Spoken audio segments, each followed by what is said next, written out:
নমস্কার,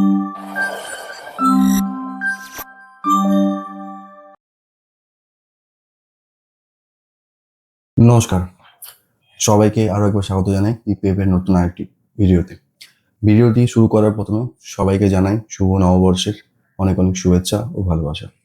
আশা করি আপনাদের আজকের দিনটি অনেক ভালোভাবে কাটছে। আজকে আবার একটি নতুন ভিডিওতে আমরা এসেছি। আজকের মার্কেটটি সবার জন্য আশা করছি খুবই ভালো ছিল, কারণ কালকের প্রত্যাশা মতন কালকে যে আমরা ভিডিওটি করেছিলাম তার সেই অনুযায়ী আজকে মার্কেট মোটামুটি 200 পয়েন্টের উপর একটা গ্যাপ আপ করেছে।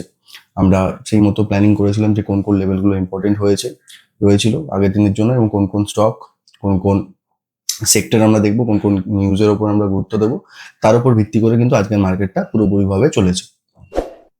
আমি আরেকটা কথা বলবো যে কিছু কিছু স্টক মানে ভালো পারফর্ম করেছে, কিন্তু তার পেছনে কিন্তু তার একটা চার্ট প্লাস ডেটা একটা কিন্তু বিশেষভাবে গুরুত্বপূর্ণ ভূমিকা পালন করে। তো সেটা আমি আজকে এই ভিডিওতে দেখবো, এবং আগামী দিন কি হতে চলেছে বা আগামী দিনে মার্কেট কি কোন কোন দিকগুলো আমরা নজর রাখবো সেগুলোর উপর জোর দেবো। চলুন তাহলে শুরু করা যাক। আজকে যদি আমরা মার্কেটটা দেখি, আজকের মার্কেটে সেন্সেক্স, নিফটি, ব্যাংক নিফটি তিনটেই ওভারঅল পজিটিভ, এবং খুব ভালোভাবে পজিটিভলি তারা প্রত্যেকেই 1.5% উপর তারা প্রত্যেকেই ক্লোজিং দিয়েছে প্রত্যেকটা ইন্ডেক্স। ভিক্স মোটামুটি 9%-এর কাছাকাছি ডাউন। টোটাল যে স্টক ট্রেড হয়েছে তার মধ্যে 3,358 স্টক ট্রেড হয়েছে, তার মধ্যে 2800-র কাছাকাছি স্টক পজিটিভ, 400-র কাছাকাছি স্টক নেগেটিভ, আনচেঞ্জ হচ্ছে 80-র কাছাকাছি। 52 উইক হাইয়ের কাছে যে স্টকগুলো রয়েছে সেগুলো হচ্ছে 105-এর কাছাকাছি, 52 লোয়ে রয়েছে 7টা স্টক। এরপর যদি আমরা ওয়ার্ল্ড মার্কেটের সিচুয়েশন দেখি, ওয়ার্ল্ড মার্কেটেও ওভারঅল ফ্ল্যাট এবং বুলিশ রয়েছে। বিশেষ করে যে আমরা নিকেই দেখি, নিকেই প্রায় 1.5 পয়েন্টের কাছাকাছি, 0.5%-এর কাছাকাছি ক্লোজিং দিয়েছে। গিফট নিফটিও সেকেন্ড সিজনে প্রায় ফ্ল্যাট ওপেনিং হয়েছে। ক্রুড ফার্স্ট সিজনে কিছুটা হলেও পজিটিভ থাকলো, আবার সেকেন্ড সিজনে ফ্ল্যাটের মতন কাছাকাছি পজিটিভ রয়েছে। Gold negative, USD INR negative, flat যে বন্ড রয়েছে সেই বন্ডও প্রায় ফ্ল্যাট পজিটিভ। এরপর যদি আমরা টপ গেনার দেখি, টপ গেনার রয়েছে রেলের আজকে স্টকগুলোতে একটা হিউজ মুভমেন্ট এসছে। তারপরে রয়েছে গালান্ত ইস্পাত, দীপক ফার্টিলাইজার, রিলায়েন্স পাওয়ার, পিজি ইলেকট্রোপ্লাস্ট। এরপর আমি লুজারটা বলে দেওয়ার পর ডিটেলসে আসছি। তারপর লুজার্সে রয়েছে Acutaas chemical, Indus towers, Ather energy, ICICI, AMC, oil India. এরপর আমি দুটো স্টককে যদি ভালো করে দেখি, পিজে ইলেকট্রোপ্লাস্ট প্লাস হচ্ছে আইসিআইসি এএমসি। পিজি ইলেকট্রোপ্লাস্ট আজকে 10%-এর মতো র্যালি করেছে। কেন করেছে? কারণ কালকে যদি আপনি নিউজটা দেখেন, কালকে যে আমি নিউজটা দিয়েছিলাম সেটা হচ্ছে গভর্নমেন্ট যে আমাদের মোবাইল ফোনস ম্যানুফ্যাকচারার রয়েছে তাদের উপর, প্লাস হচ্ছে আমাদের যে তারা মোবাইল রিলেটেড যারা অ্যাক্সেসরিজ তৈরি করে তাদের উপর একটা পিএলআই 2.0 লঞ্চ করেছে। সেখানে একটা বিশাল বড় বুস্ট আনার চেষ্টা করা হচ্ছে যাতে আমাদের গ্লোবাল মার্কেটে আমাদের মোবাইল ইন্ডাস্ট্রি ম্যানুফ্যাকচারিং যে শেয়ারটা আছে সেটা ইনক্রিজ হয়। এর জন্য কিন্তু পিজি ইলেকট্রোপ্লাস্ট, ডিক্সন টেকনোলজি এগুলোর উপর আমাদের কিন্তু নজর রাখতে হবে, এবং সেই কাজটা কিন্তু আজকে পিজি ইলেকট্রোপ্লাস্টের উপর দেখা গেছে। আইসিআইসিআই এএমসি, আমি বারবার বলেছিলাম কালকের ভিডিওতে, আইসিআইসি গ্রুপের যে সমস্ত স্টক আছে সেই স্টকগুলো কিন্তু, গ্রুপের যে স্টকগুলো আছে সেগুলো কিন্তু দেখা যেতে পারে স্টাডি পারপাসের জন্য, কোনো ফিনান্সিয়াল অ্যাডভাইজারি নয় এটা। আমি স্টাডি পারপাসের জন্য বারবার বলেছিলাম এটা দেখার জন্য। তো আজকে কিন্তু সেই দিকে কিন্তু দেখা গেছে। পরবর্তী ক্ষেত্রে আমরা যখন চার্ট দেখবো তখন আমি এটা দেখিয়ে দেবো যে গ্রুপের স্টকগুলো কি কিভাবে র্যালি করেছে। এরপর আমরা যদি ওভারঅল নিফটি 50টা দেখি, ওভারঅল নিফটি 50 যে হিট ম্যাপ রয়েছে সেটা যদি দেখি, প্রত্যেকটা স্টক আজকে পজিটিভ এবং হিউজ পরিমাণে সেগুলো বেড়েছে। নেগেটিভ বলতে ONGC, Axis bank, ICICI bank, Bharti Airtel, doctor Reddy. এছাড়া মোটামুটি নেগেটিভের মধ্যে কোনো স্টকই আজকে ছিল না, কারণ মার্কেটটা অত্যন্ত ভালো আজকে একটা র্যালি করেছে। সেই র্যালি করার পর মার্কেট টোটালি সাইডওয়েজ হয়েছে, তো সেই জায়গায় আর কোনো মুভমেন্ট দেখা দেয়নি। এরপর যদি আমরা টোটাল যে সেক্টরটা রয়েছে সেই সেক্টরগুলো যদি দেখি, সেই সেক্টরগুলোর মধ্যে যদি আপনারা দেখেন প্রত্যেকটা সেক্টরই ওভারঅল ভালো পারফর্ম করে আজকে ক্লোজিং দিয়েছে, এবং তাদের যে জায়গাগুলো সেগুলো ধরে রাখার চেষ্টা করেছে। ওপেনিং থেকে যে জায়গাগুলো তারা কন্টিনিউ ধরে রাখার চেষ্টা করেছে। এরপর যদি আমরা নিফটির চার্টটাকে দেখি, নিফটির চার্টে যদি আপনারা একটা ভালো জিনিস দেখেন, যে কালকে আমি একটা নিফটির স্ট্রং রেজিস্ট্যান্স পয়েন্টস বলেছিলাম 24,289, মানে 90-এর কাছাকাছি থেকে 500 এদিকে 20 তো আমার একটা ভাইটাল পয়েন্ট ছিল, সেই জায়গাতে কিন্তু এটা স্ট্রং রেজিস্ট্যান্স করেছিল। আজকে যদি আপনারা নিফটির ওপেনিং দেখেন বা আমার যে মেইন যে এখনো যে পয়েন্টটা যেটা এখন পর্যন্ত নিফটি ব্রেক করেনি সেটা হচ্ছে 24,335, এই পয়েন্টটা এখন ব্রেক করেনি।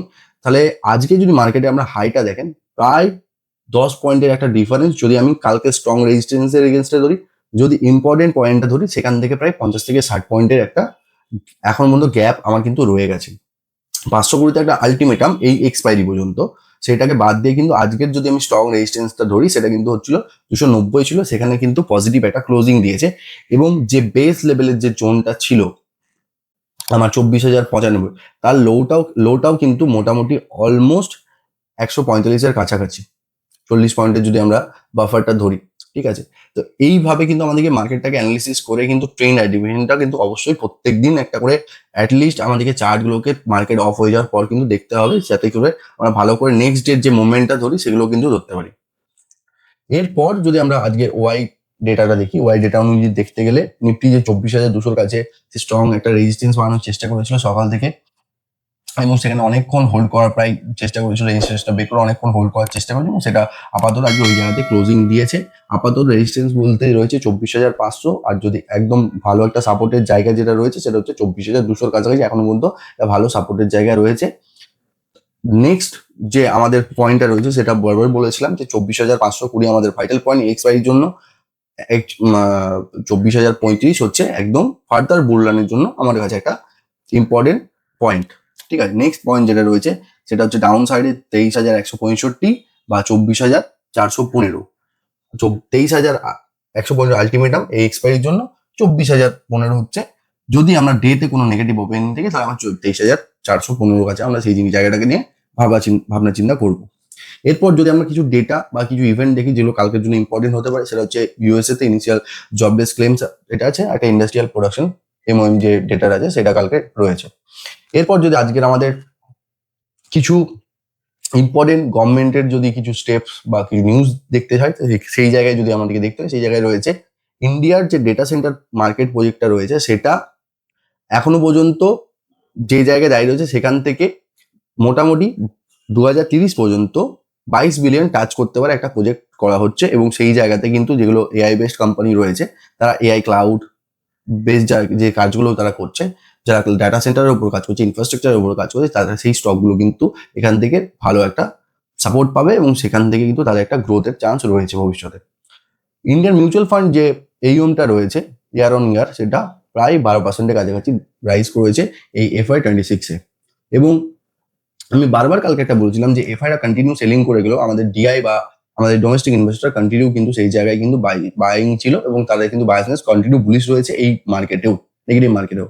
ইরান আর ইউএস এর যে যুদ্ধটা চলছে সেই যুদ্ধের পরিপ্রেক্ষিতে এখন পর্যন্ত ট্রাম্প আজকে যে সিগন্যালটি দিয়েছেন সে তিনি বলেছেন যে যুদ্ধ হয়তো কিছুদিনের মধ্যে শেষ হতে পারে যদি তাদের কাছ থেকে পজিটিভ কোনো রেসপন্স আসে, মানে 2-3 দিনের মধ্যে হয়তো যুদ্ধটা শেষ হতে পারে। এবার আমরা ভবিষ্যৎ আগেও দেখেছি, আগাম গত যখন দিনগুলোতে আমরা দেখেছি যে ট্রাম্প অনেকবারই এরকম মেসেজ দিয়েছে, কোনো জায়গা থেকে মার্কেট সেই জায়গাটাকে হয়তো পজিটিভ নেগেটিভ কোনো একটা ভাবে দুদিন 3 দিন যাওয়ার পর কিন্তু আবার একটা বড় সড় ধরনের গ্যাপ আপ বা গ্যাপ ডাউন দেখা দিয়েছে। তো আমাদেরকে কিন্তু এই ডেটাগুলোকে একটু কিন্তু মার্কেটের ওপর দাঁড়িয়ে অবজার্ভ করতে হবে।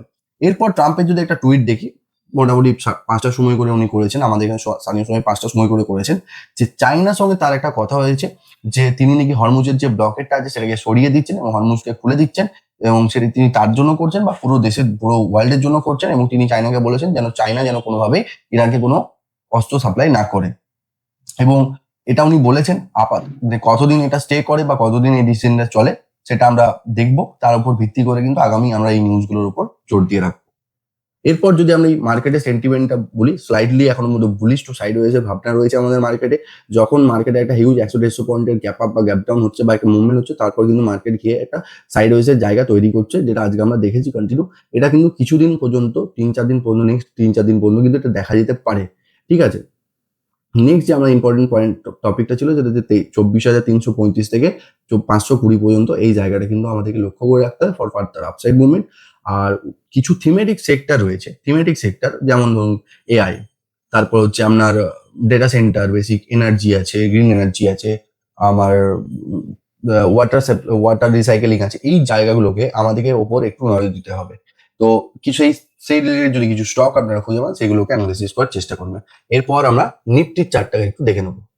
দেখুন এখানে নিফটি যে জায়গাটায় আমরা কালকে স্টাডি করেছিলাম নিফটিকে, সেই জায়গা থেকে যদি আপনারা ভালো করে দেখেন, নিফটি কিন্তু অলমোস্ট আমাদের যে জোনটা রয়েছে সেই জোনটাকে রেসপেক্ট করে আজকে কিন্তু সেই জায়গায় মার্কেটে কাজ করেছে।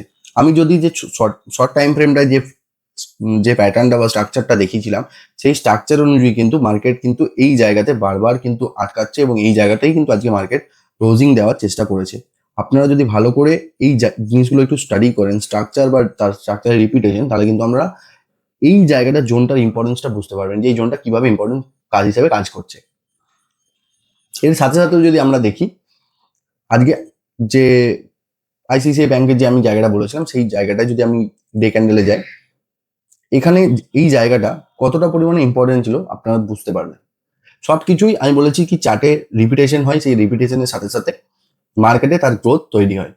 রিপিটেশন বারবার হয়, রিপিটেশন হয় না যেমন নয়, কোনো একটা জায়গায় আপনাকে বুঝতে হবে কোন জায়গাটা ইম্পর্টেন্ট হতে পারে, কোন জায়গাটায় আপনি ট্র্যাপ হবেন না বা আপনাকে স্মার্ট মানি বা বড় ইনভেস্টররা ট্র্যাপ করবে না, সেই জায়গাটা আপনাকে ফাইন্ড আউট করতে হবে চার্টের। এইটার একটাই উপায়, আপনাকে প্রতিদিন 30টা 40টা 50টা করে স্টক স্টাডি করতে হবে যাতে আমি চার্টটা আপনার চোখে ভাসে।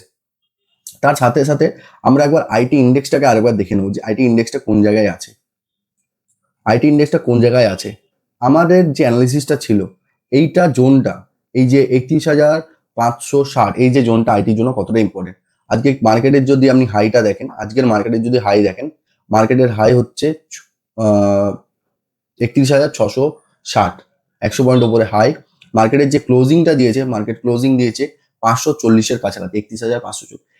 আপনাকে বললাম না, আপনাকে বুঝতে হবে যে আপনি কোন জায়গাটা অ্যাকচুয়ালি ট্রিগার হচ্ছে আপনার ইম্পর্টেন্ট জোনটা, সেই জোন অনুযায়ী আপনাকে প্লে করতে হবে according to your trading plan. মানে আপনি শর্ট টার্মে ভাবছেন না লং টার্মে ভাবছেন, ইন্টারডে ভাবছেন, সেই জায়গায় আজকের জন্য এই যে জিনিসটা আমি আপনাকে লেসনটা দিচ্ছি, সেই লেসনটা কিন্তু আপনাকে প্রত্যেকটা চার্টে আপনি ফাইন্ড আউট করতে পারবেন যে মার্কেট কোথায় থেকে রিভার্সাল হচ্ছে, কোথায় থেকে ট্রেন্ড আইডেন্টিফিকেশন করছে।